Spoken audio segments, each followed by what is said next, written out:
Hi guys, let's talk about core training for athletes. If you're interested in rotation versus anti-rotation core training, check out another video that I've done about basically core training for sprints to optimize that. But today we're actually going to generally cover the topic of lumbo-pelvic stability and coordination and why that's important. In football, we tend to think just about core stability and strength, meaning we do a lot of plank work, we might do some side twists, Russian twists in order to get a little bit of rotation. And on the other side, the other extreme is that in bodybuilding, for example, people want hypertrophy of their abs, so they're going to do things like sit-ups and crunches in order to get that effect, or think that they're getting that effect, although the six-pack is largely, yes, hypertrophy, but also what you eat, and body fat and genetics. Not to mention the fact that a six-pack is probably suboptimal for any athlete unless you are in an aesthetic sport specifically.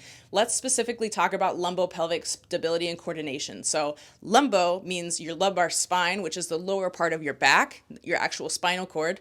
Those are called the lumbar vertebrae. Pelvic is obviously then referring to your pelvis, so your hips. The reason why these two things work together and are so important is because they connect the two, the upper body and the lower body. So anytime we need to brace, anytime we need to breathe, anytime we're kicking or we're running, we need both. It's not just a lower body exercise, for example, a leg press where I'm pushing the weight away from me, but it's a squat, it's a complex exercise where I actually need to use bracing, I actually need to use my core, and I'm loading the upper body axially over my shoulders. I'm gonna need that lumbo-pelvic stability and strength and coordination. It's gonna make my life so much easier. So this is critical to success because again, it's the link between the lower and the upper, and it coordinates a lot of things. And it makes our lives just so much easier because once we've trained it, we don't even really have to think about bracing. We don't even really have to think about what our upper body does.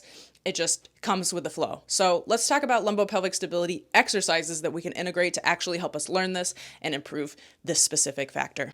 This banded leg lowering variation should be your step one in learning this because it's going to teach you how to keep your ribs and your low back stuck to the ground while you're moving dynamically, not just holding like a plank. And as soon as you've got that mastered, move on to the dead bug variations, especially this one like the pullover that's going to teach you to get multiple things going at once.